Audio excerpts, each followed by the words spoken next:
미국 경기가 작년에 엄청나게 좋아 보이긴 했지만 국가 부채 작년에도 2조 달러가 늘었어요. 트럼프가 엄청나게 부지런하게 일을 하고 있긴 하지만 미국은 빚을 갚을 생각이 없다. 대표적인 위험 자산인 구리, 대표적인 안전 자산인 금 가격 간의 상대 성과를 저희는 상당히 좀 많이 보거든요. 지금 2022년을 고점으로 해서 계속 아래쪽으로 내려가고 있어요. 지난해 1년 동안 이 달러 지수가 6대 통화 대비 10% 빠졌거든요. 이 배경에 뭐가 있을까라는 게 결국 금 가격, 은 가격, 돈 가격이 같이 올라가는 이유지 않을까. 근데 2022년 이후에 트렌드를 봐주시면 달러가 강세든 약세든 상관없이 금은 혼자서 막 올라가고 있거든요.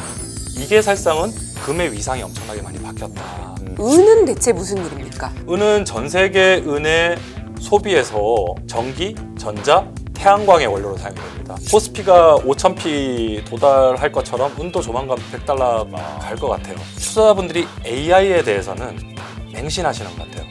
아까 금 가격 너무 비싸서 못 사요 라고 말씀하셨잖아요. 코스피는 사실 수 있으세요?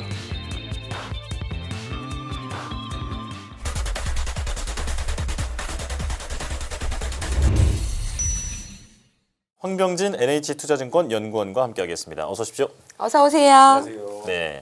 자, 저희가 일단 이제 금, 은 이런 뭐 여러 가지 원자재들도 포함해서 가격이 왜 오르느냐, 앞으로 전망이 어떠느냐 이런 걸 이제 당연히 여쭤보려고 모셨는데 지금 이제 아주 좀 급박하게 돌아가고 있는 것 같습니다. 지금 바로 또 금과 은 시세가 출렁이고 있는데 혹시 지금 그 배경이 좀 파악이 되셨을까요? 뭐 저 들어오기 전에 사실상 금 가격이 뭐 출렁이지는 않는 것 같고요. 사실상 어제는 이제 미국이 마틴 루터 킹 데이 휴장이었기 때문에 아마 지금 변동률은 전일 거래랑 오늘 거래 플러스해서 지금 변동률이 나올 거예요. 그래서 지금 뭐 현재 기준으로 보면 일간 기준으로 금값이 약 2.8에서 한 3% 정도 상승을 하고 있고요. 그래서 지금 사상 최고치인 온스당 4,700달러 상회하고 있는 상황이고 은가격 같은 경우에도 지금 현재 오늘 또 사상 최고치를 기록을 하고 있는 상황인 것 같습니다. 약 7%에서 한 8% 정도 상승을 하고 있기 때문에 아마 제가 볼 때는 시장이 출렁인다라고 말씀을 하시는 분들은 아마 미국 지수 선물이 엄청나게 출렁이고 있지 않나라고 생각하고 있습니다. 그래서 아마 제가 들어오기 전에 이제 나스닥 주가 지수 선물 봤더니 한 2% 이상 빠지고 있더라고요. 뭐 그게 사실상 반영하고 있는 것 자체가 지난 주에 있었던 결국은 그린란드 관련해서 이제 트럼프 대통령이 이제 나토 8개국 대상으로 관세 매기겠다. 또 가자 이 평화위원회 관련해서 이제 참여하지 않으면 또 100% 관세 매기겠다. 뭐 이게 사실상은 이제 위험 자산에서 사실상 변동성을 좀 일으키고 있다라고 생각하고 있습니다. 네. 저희가 이걸 여쭤본 이유가요. 사실 이 타이밍에 일부러 저희가 딱 맞춰서 모신 건 아니지만 그린란드에 문제가 생긴다면 지금 이미 유럽장이나 미국장 선물들이 좀 좋지 않게 움직이고 있는데 금이나 은 같은 최근에 상승해 왔던 신고가를 쓰고 있는 이 원자재들은 오히려 안전자산 선호로 더 좋아지는 건지가 사실은 좀 질문입니다. 저는 금에 대해서는 되게 안정적으로 계속 가져가셔라라고 좀 말씀드리고 있어요. 사실상 뭐 지금 올해 연초 이후에 지정학적 이슈들은 지속해서 나오고 있거든요. 뭐 지정학적 이슈라고 하면 연초에 베네수엘라, 거기다가 이란, 또 이란에 이어서 지금은 그린란드. 뭐 올해 사실상 끝날 이슈는 좀 아니다라고 보게 되면 뭐 이런 부분들은 뭐 트럼프 대통령의 사실상 이미 뭐 생각이 있겠죠. 그래서 저는 원자재 시장 말씀드릴 때도 아마 지금 올해 연초 이후에 뭐 상당히 많이 전화를 받는 것 자체가 금 가격, 은 가격, 돈 가격 세 개가 지금 계속 랠리를 펼치고 있고 사상 최고치를 경신을 하고 있기 때문에 뭐 이런 이슈들 때문에 되게 많이 좀 질문을 받는 것 같아요. 거기서 이제 원자재 시장에서 저희가 과거에는 보지 못했던 현상들을 계속 보고 있죠. 뭐 저희가 금 이야기를 하면 금 좋아요라고 좀 말씀드릴 수는 있는데 금은 대표적으로 안전자산이잖아요. 근데 제가 금은 동 다 가요라고 말을 하면 거기서 동은 닥터카파 대표적인 위험자산이잖아요.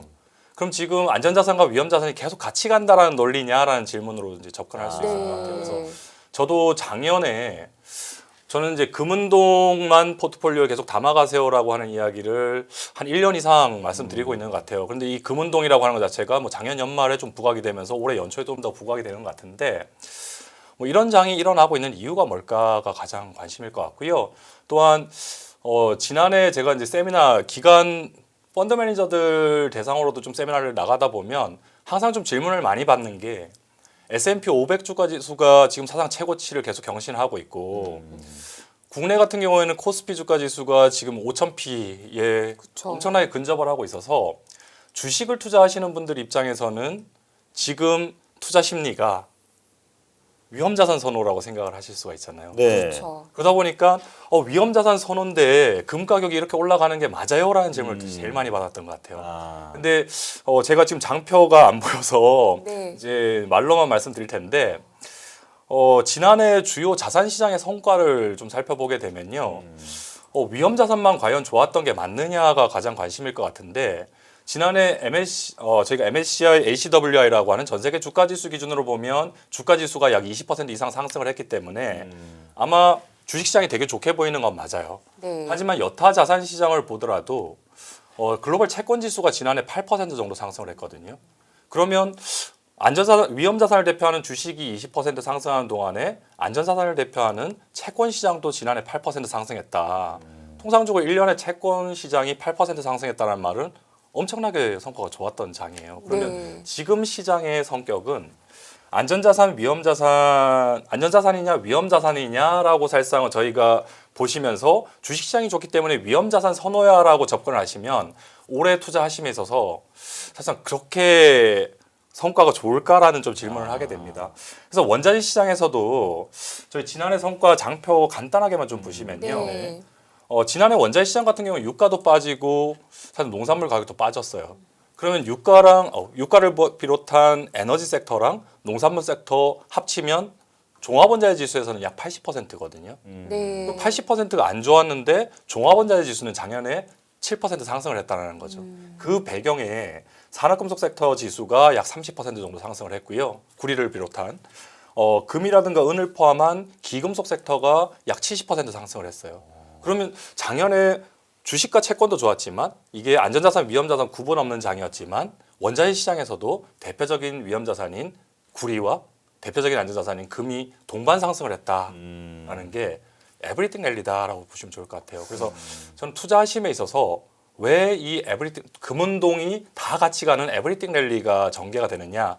오늘 제가 뭐 장표는 엄청나게 많은데 엄청나게 집중해서 말씀드리고 싶은 게 이 금운동이거든요. 아, 예. 네. 위원님께서는 이제 베스트 애널리스트도 여러 번 하시고 이 대체 자산을 다루시는 데 있어서는 여의도에서 누가 봐도 1등이라고 하실 수 있는 이제 베스트신데요. 마찬가지입니다. 오래 하셨어요. 그런데 이렇게 금은동이 다 같이 오르는 걸 보신 적이 있으신가요? 뭐 사실상 일부 골디락스라고 하는 어떻게 보면 되게 길게 가지는 않고 짧게 골디락스가 나타났던 구간에는 있었던 것 같아요. 그런데 이게 저희가 제가 금운동 금속 사세요라고 했던 게 2024년 4분기 전망부터거든요. 뭐 그렇게 보면 지금 1년 반 이상 금운동이 지금 같이 가고 있다라고 하는 느낌을 좀 받게 됩니다. 요거를 원인이 여러 가지겠지만 좀 시청자분들이 이해하기 쉽게 금은동이 같이 가는 건 뭐 때문이다라고 봐야 될까요? 저는 결국은 뭐 결론적으로 한 개 단어로 좀 말씀드리면 돈의 가치가 떨어지고 있다. 아, 네. 법정화폐 가치 자체가 이제는 계속 없어지고 있다. 그 배경에는 국가 빚이 너무 많이 늘어나고 있다. 뭐 이런 것 같아요. 그래서 사실상 뭐 다들 주식 시장이 좋고 뭐 경제 성장률 어제도 사실상 IMF 경제 성장률이 나오긴 했지만 경제 성장률도 계속 상향 조정되고 있거든요. 근데 IMF도 상당히 좀 워닝을 주고 있는 게 이 경제 성장률의 상향 조정의 가장 원인이 특정 섹터 또 특정 부문의 투자라고 하는 그런 영역에서 엄청나게 상향 조정이 되고 있기 때문에 이게 경제 성장률을 끌어올리고 있긴 하지만 사실상 이쪽 특정 섹터 자체가 살짝 더 이상 못 간다라고 하면 언제든지 변동성이 상당히 커질 수 있다라고 하는 부분인 것 같고요. 저는 그런 부분에서 다시 또 장표에서 왼쪽 그림을 봐주시면요. 네. 통상적으로 저희가 지금 경기가 엄청나게 좋으냐라고 보면 저는 실물 경기는 그게 아닌 것 같다라는 좀 생각을 하게 됩니다. 그걸 가장 잘 보여주는 지표가 대표적인 위험 자산인 구리와 대표적인 안전자산인 금 가격 간의 상대 성과를 저희는 상당히 좀 많이 보거든요. 그래서 이 카파 골드 레이쇼라고 하는 구리 금 레이쇼 자체가 지금 2022년을 고점으로 해서 계속 아래쪽으로 내려가고 있어요. 통상적으로 이 구리 가격보다는 금 가격의 성과가 계속 좋은 환경이라는 말은 실물 경기는 계속 안전자산 쪽으로 가고 있거든요. 네. 근데 2024년과 2025년 또 올해 연초에도 위험 자산이 안 빠지고 있습니다. 과거라고 하면 이 카파 골드 레이쇼가 아래쪽으로 내려갔다라고 하면 경기가 둔화되네, 경기가 랜딩하네라고 하는 심리 때문에 위험 자산들이 빠져야 되는데 안 빠지고 있는 이유가 뭘까라고 보면 저는 오른쪽에서 나오는 결국 원자재 시장에서는 달러였지 않나라는 좀 생각을 하게 돼요. 네. 이 달러라고 하는 게 아마 국내 원달러 환율만 보면 이게 체감은 좀 안 될 것 같아요. 우리나라 원화가 워낙 약하다 보니까 우리나라 원화 대비로 사실상은 달러를 평가를 하면 달러 엄청나게 강세네라고 생각할 수는 있긴 하겠지만 지난해 1년 동안 이 달러 지수가 6대 통화 대비 달러 지수가 약 10% 빠졌거든요. 그럼 달러가 계속 빠지고 있다라는 거라는 거죠. 네. 그럼 이 배경에 뭐가 있을까라는 게 저는 결국 금 가격, 은 가격, 돈 가격이 같이 올라가는 이유지 않을까라고 생각을 합니다.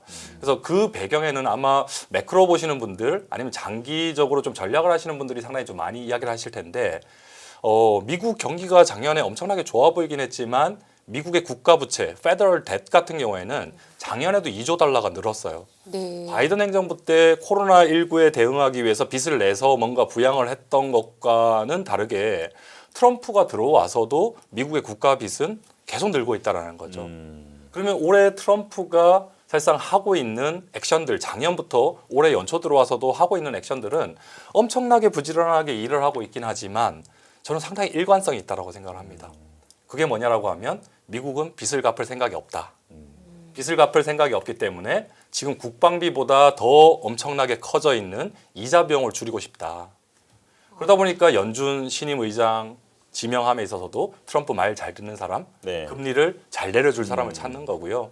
또 거기다가 올해 주식시장에서는 엄청나게 기업 그런 이익에 있어서는 긍정적으로 작용하고 있는 법안이 OBBB, 기업 감세잖아요. 네. 그럼 기업 감세 이꼴 정부 입장에서는 세수가 줄어드는 거예요. 그럼 세수가 줄어들면 또다시 부채에 대한 이슈들이 더 불거질 수밖에 없기 때문에 네. 이것과 맞물려서 결국은 세수가 줄어드는 부분을 메이크업하기 위해서 작년부터 관세 수익을 계속 얻고자 하는 그런 트럼프의 정책이 나오고 있다고 보면 뭐 이것과 맞물려서 보게 되면 결국은 경기가 좋아 보이는데 금리는 내려갈 수밖에 없다. 네. 연준은 금리를 내릴 수밖에 없다라는 것 자체가 시장에서는 결국은 위험 자산이든 안전 자산이든 다 금리가 내려가는 것만 바라고 있다 보니까 이게 보험성 금리나 예방적 차원의 금리 인하로 해석이 되면 돈의 가치가 계속 떨어질 수밖에 없다.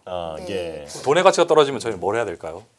그러면요, 실물을 사야죠. 네. 근데 이제 금부터 좀 얘기를 해보면 좋을 것 네. 같은데요. 금을 이제 뉴스에서 저희가 많이 보는 게 각국의 중앙은행들이 전례 없는 수준으로 금을 사고 있다라고 했는데 얼마나 많이 산 거고 지금도 사고 있는지가 좀 궁금하네요. 그러면 저는 뭐 중앙은행 이야기까지 좀 말씀을 드림에 있어서 네. 네. 금에 대해서 제가 스토리를 한번 말씀드려볼게요. 네. 뭐 저희 장표 보시는 것처럼 제가 2000년 이후에 금 가격 비롯한 기금속 섹터 지수를 좀 그려봤는데요.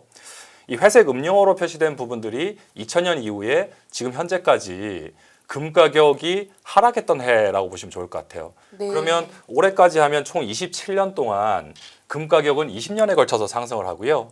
7년에 걸쳐서 좀 하락을 경험을 했습니다. 네. 그런데 뭐 수준만 보면 2000년 초반만 하더라도 저희가 금 한 돈 살 때 5만 원도 안 했거든요.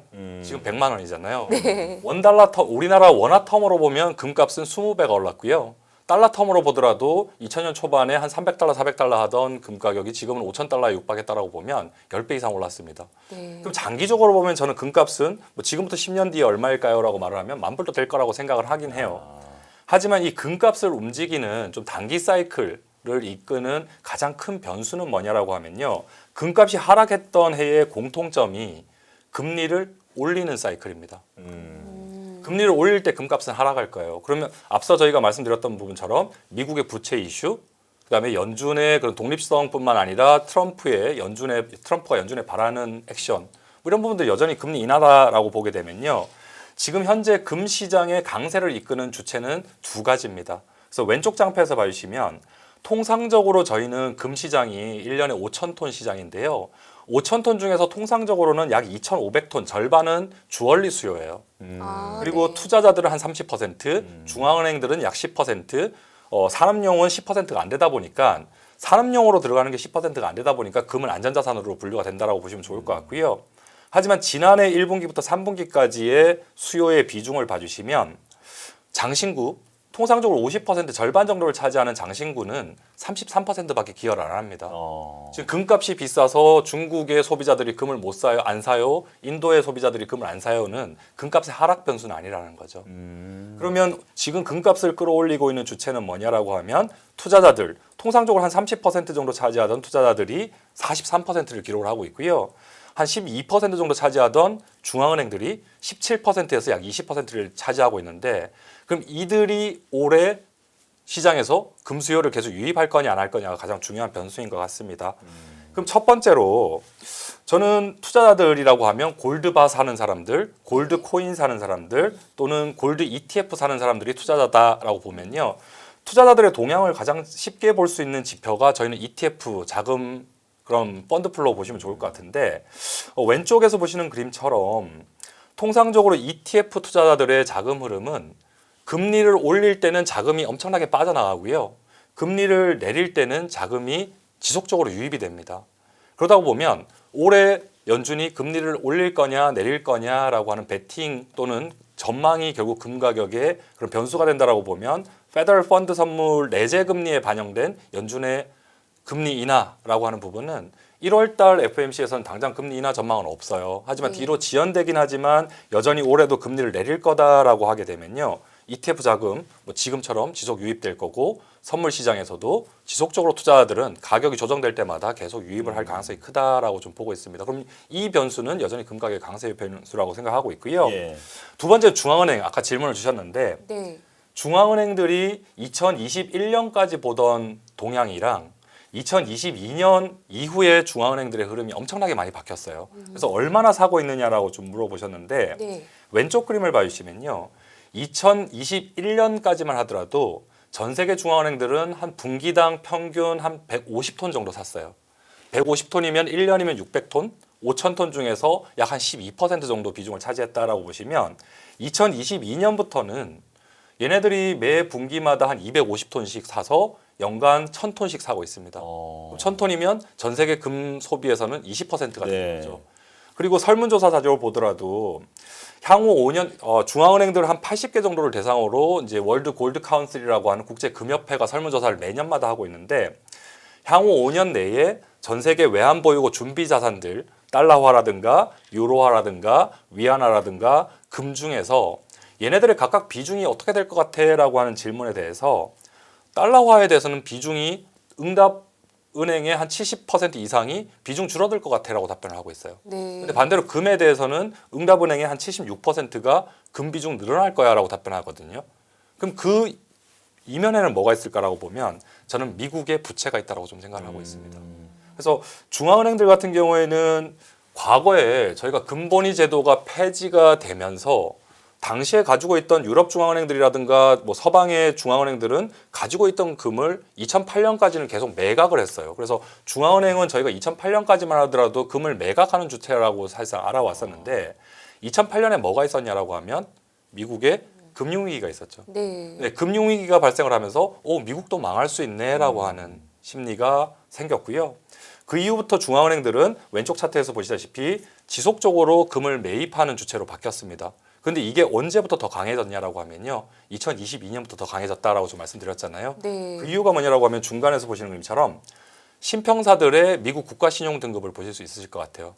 2008년 금융위기가 발생을 하면서 2011년도 때 스탠다드 앤 푸어스라고 하는 S&P가 미국의 국가신용 등급을 AA로 강등을 합니다. 근데 3대 신평사 중에서 한 개가 강등하면 미국의 국가신용 등급이 바뀌는 건 아니에요. 네. 3대 신평사 중에서 2개가 강등을 하면 오피셜 신용 등급이 강등이 됩니다. 그래서 2023년에 피치가 두 번째로 미국의 국가 신용 등급을 강등을 했고요. 작년 1월 달에 무디스가 마지막으로 미국 국가 신용 등급을 강등을 했다라고 보시면 미국은 더 이상 전 세계적으로 가장 안전한 통화, 안전한 채권 국가가 아니다라는 거죠. 네. 그러다 보니까 가장 오른쪽 차트를 봐주시면 저는 이 차트 보여드리면 엄청나게 놀라시는 분들이 많아요. 저희가 통상적으로 금을 사실 때 달러 강세면 금은 약세, 그렇죠. 달러 약세면 금은 강세 논리를 되게 많이 보시거든요. 이게 2021년까지는 엄청나게 잘 맞았습니다. 금을 FX로 보시면 당연히 달러 강세면 이종 통화인 유로화라든가 파운드화라든가 금은 약세로 가는 게 맞아요. 네. 근데 2022년 이후에 트렌드를 봐주시면 달러가 강세든 약세든 상관없이 금은 혼자서 막 올라가고 있거든요. 이게 사실상은 이 FX 시장 또는 통화 시장에서 금의 위상이 엄청나게 많이 바뀌었다라는 예. 거고 뭐 이런 혹시 부분들이 어느 중앙은행이 제일 많이 사는지 국가도 있을까요? 중국이 가장 많이 사고 있겠죠. 아, 예. 뭐 사실상 이거는 뭐 한은에서도 나온 자료는 결국 신흥국들이 많이 사고 있다라는 건데 뭐 신흥국들이 많이 살 수밖에 없는 이유가 과거 금본위 제도 때는 유럽의 서방 국가들이라든가 미국도 세상 포트녹스에 8,000톤이 있다라는 이야기를 할 정도로 선진국들은 이미 금을 많이 가지고 있어요. 그러면 이제부터 금을 더 담아서 우리나라의 통화 가치를 지켜야 되겠다라고 하는 국가들은 신흥 시장들인 거죠. 그러다 보면 신흥국들이 가장 많이 사고 있고 또 미국과의 패권 경쟁에 있어서 위안화 가치를 방어해야 되겠다. 또는 위안화의 국제화를 도모해야 되겠다라는 중국이 가장 많이 사고 있다라고 보시면 좋을 것 같습니다. 제가 이상한가요? 저는 사실 금을 좋아하긴 합니다. 그래서 뭐 적립식으로 조금씩 뭐 퇴직연금 계좌에서 ETF도 사보고 하긴 하는데 모든 것은 이렇게 좀 가격이 가파르게 오르면 좀 덜 사야 정상 아닌가요? 이렇게 중앙은행들은 가격을 안 보고 계속 매수를 하는 걸까요? 뭐 사실상 이거는 뭐 적립식 펀드랑 똑같은 거죠. 중앙은행들이 한 번에 뭐 우리나라 같은 경우는 예전에 한은이 2011년도 때 110톤을 한 번에 샀죠. 이렇게 없었을 때는 한 번에 사는 경향은 있다라고 하더라도 뭐 중국 같은 경우는 매달 사잖아요.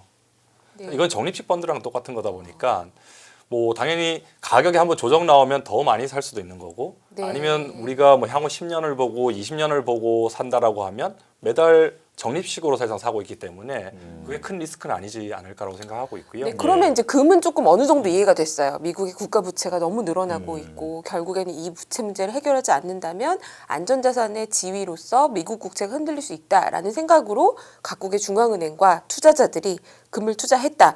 그럼 여기까지는 이해가 된다면 은은 대체 무슨 일입니까? 은이요. 네. 뭐 지금 앞서 저희가 이야기했던 금과 동이 같이 가고 있다. 네. 금과 동이 같이 가고 있다가 가장 은의 투자 매력을 높이는 거지 않을까라고 좀 생각을 해요. 그래서 뭐 은 같은 경우에는 통상적으로 저희가 귀금속으로 분류를 합니다. 그럼 귀금속으로 분류를 하면 금이랑만 같이 가야 되는 거 아닌가라는 좀 생각을 하게 되는데 은은 전 세계 은의 소비에서 절반이 뭘로 사용되냐라고 하면요. 전기, 전자, 태양광의 원료로 사용이 됩니다. 아, 네. 절반이 전기, 전자, 태양광이에요.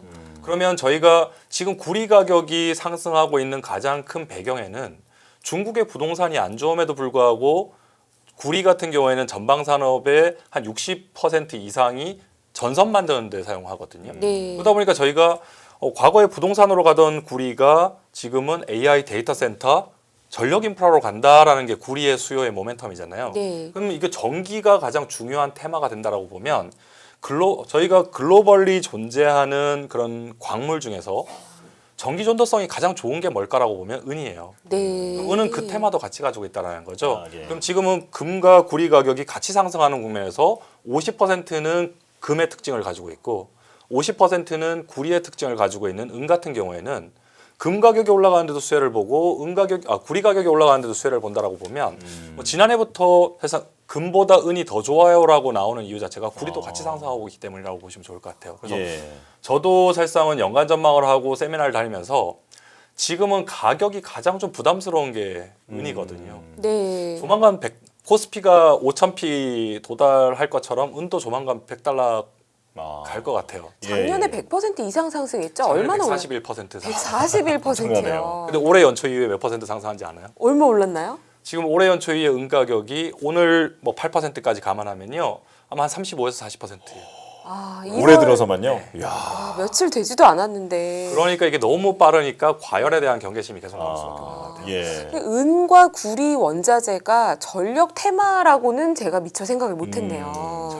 지금은 다 전력입니다. 그러다 보니까 저도 사실상 금 운동 중에서 그냥 투자자분들이 안정적으로 투자하실 때는 그냥 금만 가져가셨으면 좋겠는데 올해 작년까지만 하더라도 제가 금 이야기를 하면 금을 많이 사셨어요. 네. 근데 금이 비싸 보이신다라는 생각을 하시는 분들이 올해 들어와서는 나 구리 살래라는 이야기 되게 많이 하시거든요. 저는 구리도 지금 사상 최고치입니다. 그러다 보니까 둘 중에 뭐가 더 부담이야라고 하면 저는 구리가 더 부담이지 않을까라는 좀 생각이 계속 들어서 예. 네. 금은 안정적인 투자하시는 분들이라고 보면 결국 앞서 아까 설명하셨던 것처럼 결국 미국이 부채를 갚을 의지가 있어서 디레버리징을 한다라고 하면 그거는 다른 문제일 것 같아요. 다시 긴축을 할 거고 다시 또 빚을 걷어들일 텐데 지금은 빚을 갚을 의지가 없다가 가장 매크로적으로 키 테마가 되는 상황에서 금리는 내려야 되는 상황이라고 보면 금리가 내려갈 때는 가장 유리한 자산이 저는 이자를 지급하지 않는 자산이 가장 모멘텀을 받는다고 보면 금은 사실상 트럼프가 사실상 금리를 계속 연준을 압박을 하고 금융 억압을 하는 동안에는 금은 사실상은 사상 최고치이긴 하지만 부담은 없는 자산이지 않나라는 좀 생각합니다. 예.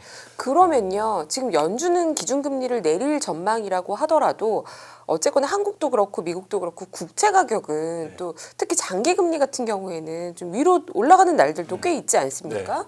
이게 내려가기보다는 어느 정도 박스권이라고 해도 많이 내려갈 것 같지 않다라는 전망이 오면 이제 이 에브리띵 랠리도 약간 좀 쉬어야 되는 게 아닐까요? 그래서 보여드리고 싶은 차트가 네. 오른쪽 그림 봐주시면 좋을 것 같아요. 네. 저희가 지금 다 준비하셨어요. 그러니까요. 네. 지금 채권 시장이 장기 금리가 안 내려가는 이유가 연준이 금리를 안 내릴 거다 때문일까요? 아니면 미국이 빚이 많은데 보험성으로 금리를 내리고 미국은 빚을 갚을 의지가 없다라는 것 때문일까요? 라고 하면 저는 후자인 것 같아요. 네. 그래서 보면 오른쪽 차트를 봐주시면요. 중앙은행들의 트렌드를 잘 보시면 좋을 것 같습니다. 왼쪽 차트부터 먼저 말씀드리면 앞서 저희가 중앙은행이 엄청나게 금을 사고 있어요 라고 말씀드렸던 거에서 중앙은행 준비자산에서 여전히 미국 달러 표시 자산이 제일 많긴 해요. 지금 지난해 기준으로 보면 한 43%가 미국 달러 표시 자산이긴 한데 2위가 되게 신기한 건요. 통상적으로 저희가 FX 시장에서 보면 유로가 엄청나게 클 것 같거든요. 근데 2024년을 기점으로 해서 유로보다 중앙은행 준비자산에서 금이 더 많아졌습니다. 이게 네. 첫 번째 저희가 괄목할 만한 포인트고요. 두 번째 포인트가 오른쪽 차트를 봐주시면요. 그럼 중앙은행들, 미국을 제외하고 포린 센트럴 뱅크들이 가지고 있는 미국 국채 그리고 금 보면요. 작년부터 금이 따라잡았어요. 네. 그러면 중앙은행들이 미국 국채를 안 산다라는 거죠. 대신에 안전자산으로 금을 담는다라는 거면 결국 미국 국채 수익률이 안 내려가기 때문에 특히 장기물 금리가 안 내려가기 때문에 금도 더 못 가지 않을까요라고 한 논리가 여기서는 좀 안 맞게 되는 거죠. 이걸 보면 지금 장기물 금리라고 하는 것 자체가 결국은 저는 뭐 국내도 똑같잖아요. 오늘 또 추경 이야기가 약간 흘러나오면서 또 일본이 또 다카이치 총리가 조기 총선 이야기하면서 일본이 또 엄청나게 또 재정을 쓸 거다, 빚을 낼 거다 때문에 지금 국가 부채라고 하는 이슈가 금리에 있어서는 특히 장기 금리에 있어서는 저는 계속 턴 프리미엄을 올리는 재료라고 생각을 하거든요. 네. 부채 이꼴 금에 있어서는 이 국가들이 언제든지 부채 때문에 허덕일 수 있는 리스크에 대비하려면 금은 계속 사지 않을까요? 예. 그러면 지금 1년 넘게 좋게 보셨던 금운동이 네. 이렇게 많이 올랐지만 그래도 앞으로도 올해도 역시 금운동이다. 이렇게 볼 수 있을까요? 저는 그래서 두 가지 포인트를 보시면 좋을 것 같아요. 매크로적인 측면에서는 결국은 앞서 말씀드렸던 부채 사이클에서 연준의 통화 정책이 긴축으로 갈 수 있을까 없을까? 긴축을 못 갈 것 같거든요. 네. 여전히 시기가 뒤로 미뤄질 뿐이지 금리 인하에 대한 기대는 계속 시장에서 남아있다라고 보면 일단 매크로적으로는 돈의 가치가 싼 거는 계속 남아있을 것 같아요. 그럼 두 번째, 그러면 금은 여기서는 계속 좋거든요. 네. 그럼 은이랑 구리에 대해서 은이랑 구리도 같이 갈 수 있을까가 가장 중요하잖아요. 네. 그럼 저는 여기서 좀 던지는 질문이 아까 금 가격 너무 비싸서 못 사요라고 말씀하셨잖아요. 네, 센터장님이. 네. 네네. 근데 코스피는 사실 수 있으세요? 아, 그렇죠. 뭐 만만치 않죠. 지금 다 올랐죠. 네. 그래서 보면 저도 밖에 나가 보면 투자자분들이 AI에 대해서는 맹신하시는 것 같아요. 네. AI는 절대 실망시키지 않을 거야. 이 미국에서 시작된 설비 투자 사이클은 지금 뭐 빅테크들이 계속 빚을 내서라도 지금 투자를 엄청 늘리고 있잖아요. 투자를 엄청 늘리고 있다 보니까 디램 반도체 가격 계속 올라갈 수 있고 전력 가격 계속 올라갈 수 있고 거기에 들어가는 핵심 강물들 가격들 계속 올라갈 수 있다. 이 논리가 있다라고 보면 저도 구리가 부담스러운 가격 레벨이긴 하지만 쉽게 꺾일 것 같지가 않아요. 네. 네네. 그러면 마지막 질문 하나만 드릴게요. 금운동 추천해 주셨는데 사실 원자재는 개인들이 접근하기가 좀 어렵지 않습니까? 어떻게 투자하는 게 가장 좋은 방법일까요? 뭐 원자재도 사실상은 직접 저희가 실물을 살 필요는 없고요. ETF 시장이 상당히 잘 돼 있어요. 그래서 뭐 ETF 시장 내에서 뭐 금운동 공통적으로 기초자산으로 하는 ETF들이 있다라고 보면 뭐 직접적으로 파생형이라든가 아니면 특별자산 ETF를 들어가시면 좋을 것 같고요. 아니면 나는 주식의 투심이 여전히 좋다, 주식시장이 더 갈 것 같다라고 생각을 하시면 금이라든가 은이라든가 돈 가격보다 더 베타가 큰 자산이 주식이잖아요. 네. 광업주 사시면 될 것 같아요. 광업주요. 금광, 은광, 구리광산.